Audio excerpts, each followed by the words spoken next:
भेड़िया और बकरी के 5 बच्चे। ये कहानी बिल्कुल सच्ची घटना है। सालों पहले एक जंगल में डिम्पी नाम की बूढ़ी बकरी रहती थी, जिसके 5 बच्चे थे। बकरी रोजाना बाहर जाती थी और अपने बच्चों के लिए खाना लेकर आती थी। उसी जंगल में एक भेड़िया भी रहता था, जिसकी नजर बकरी के बच्चों पर थी। वो मौका तलाशता था कि कब बकरी बाहर जाए और वो बकरी के बच्चों को खाए। बकरी को भी इसके बारे में पता था, इसीलिए वो अपने बच्चों को जंगली जानवरों से बचने के तरीके बताती रहती थी। बकरी हमेशा कहती थी कि भेड़िया बहुत चालाक होता है और उसकी आवाज भारी और पैर काले होते हैं। बच्चों, मैं तुम्हारे साथ हमेशा नहीं रहूंगी। मुझे 100 काम आ सकते हैं। तुम्हारे लिए खाना लेने बाहर भी जाना पड़ सकता है। भेड़िए की सख्त नजर तुम पर है। भेड़िए बहुत चालाक होते हैं। वो समय आने पर अपनी आवाज बदल के भी छल कर सकते हैं, पर ध्यान रहे तुम्हें उनकी बातों में नहीं आना है। ठीक है माँ। फिर एक दिन बकरी को खाना लेने के लिए दूर जाना था।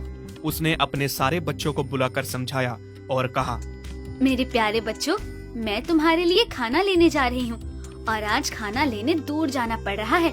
हो सकता है मुझे आने में देर हो जाए। जब तक मैं वापस नहीं आती तब तक घर का दरवाजा मत खोलना। ठीक है माँ, हम आपके आने पे ही दरवाजा खोलेंगे। आप चिंता ना कीजिए।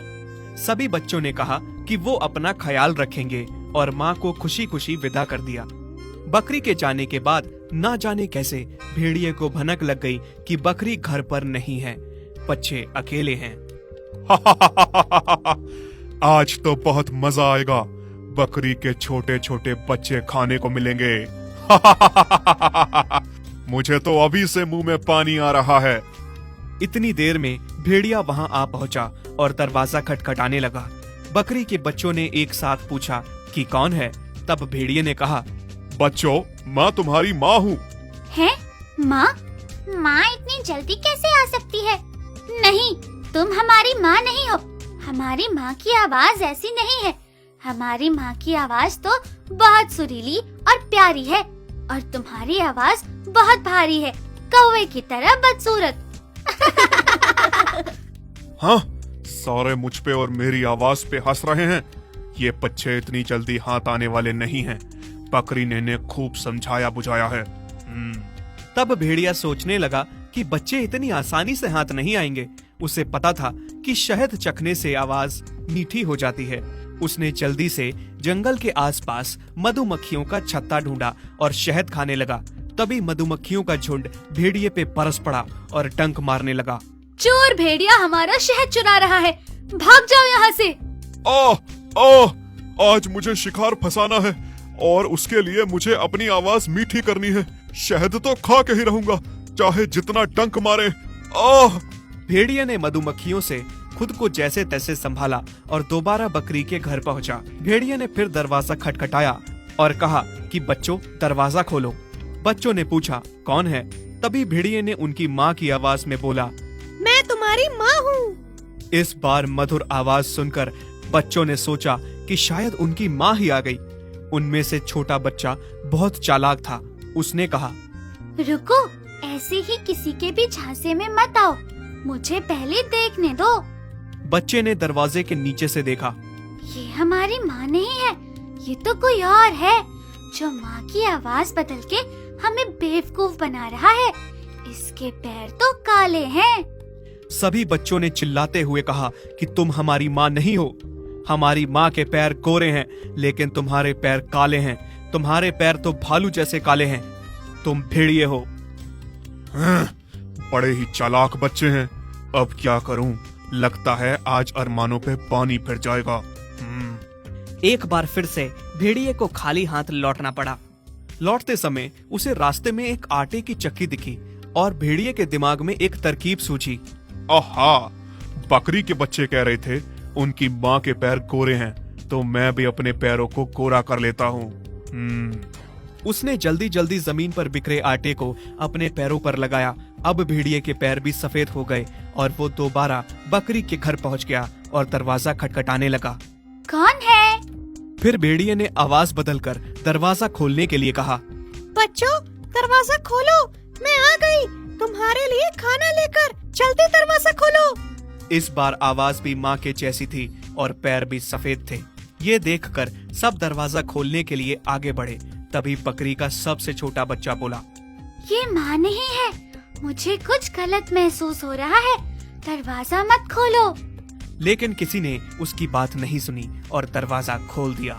दरवाजा खोलते ही उन्होंने देखा कि दरवाजे पर माँ नहीं बल्कि भेड़िया है। सारे बच्चे डर जाते हैं। बहुत तड़पाया तुम सबने, अब कौन बचाएगा तुम्हें? सभी उससे बचने के लिए यहाँ वहाँ भागने लगे। नहीं, हमें मत खाओ, हमें छोड़ दो। भेड़िए ने किसी भी बच्चे पे तरस न खाया और एक एक करके चारों बच्चों को पकड़कर थैले में भर लिया। जल्दबाजी में भेड़िया भूल गया कि बकरी के 5 बच्चे हैं। अब बकरी के बच्चे से भरा थैला लेकर भेड़िया अपनी गुफा की ओर जाने लगा। बकरी का सबसे छोटा बच्चा छुप गया था। तभी कुछ देर बाद बूढ़ी बकरी डिम्पी अपने घर पहुंचती है और वहां पर सब कुछ बिखरा देखकर बहुत डर जाती है। मेरे बच्चे कहाँ गए? तभी उसका घर में छुपा हुआ एक बच्चा डर सहम कर बाहर आता है। माँ, सब भाई बहनों को भेड़िया ले गया, मैं किसी तरह छुप गया था।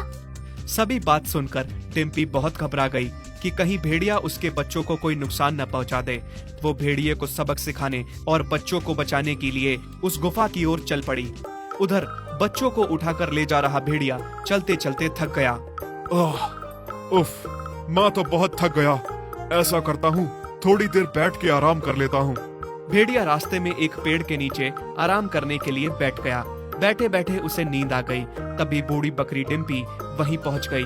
उसने भेड़िए को सोते हुए देखा और चुपके से अपने बच्चों से भरा थैला खोलकर सभी बच्चों को बाहर निकाल लिया। फिर डिम्पी ने फटाफट बच्चों की मदद से थैले में पत्थर भर दिए और सभी पास की झाड़ियों में छुप गए। मेरे बच्चों को उठा ले जाएगा? तेरी इतनी हिम्मत? अब देख तेरा क्या हाल करती हूँ। कुछ देर बाद जब भेड़िया उठा तो थैला लेकर गुफा की ओर चलने लगा। उसे इस बार थैला थोड़ा भारी लग रहा था। हैं? ये थैला इतना भारी भारी कैसे लग रहा है? हाँ, शायद मैं बहुत थक गया हूँ, इसीलिए मुझे भारी लग रहा है। लेकिन उसने इस बात पर ध्यान नहीं दिया कि थैले में क्या है। चलते चलते रास्ते में एक बड़ी नदी मिली जिसे पार करके उसे अपनी गुफा में पहुंचना था। जैसे ही वो नींद में पत्थर से भरा थैला लेकर गया, वो वहां नदी में डूबने लगा। बचाओ बचाओ, मैं पानी में डूब जाऊंगा, मुझे बचाओ। भेड़िया पानी से बाहर निकलने की बहुत कोशिश करता है लेकिन निकल नहीं पाता और धीरे धीरे करके पानी में डूब जाता है। ये देखकर बकरी और उसके बच्चे बहुत खुश हुए।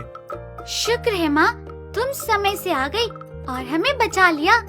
कैसे ना आती मेरे बच्चों, माँ हर जगह अपने बच्चों के लिए आ जाती है। इस भेड़िए को तो इसके किए की सजा मिलनी ही थी, क्योंकि उसने तुम्हारे साथ छल किया और छल से तुम्हें ले गया।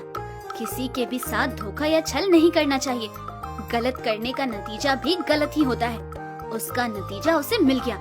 अगर आपको हमारी ये वीडियो अच्छी लगी तो प्लीज़ हमारे फेसबुक पेज को लाइक, शेयर, कमेंट और फॉलो ज़रूर करें।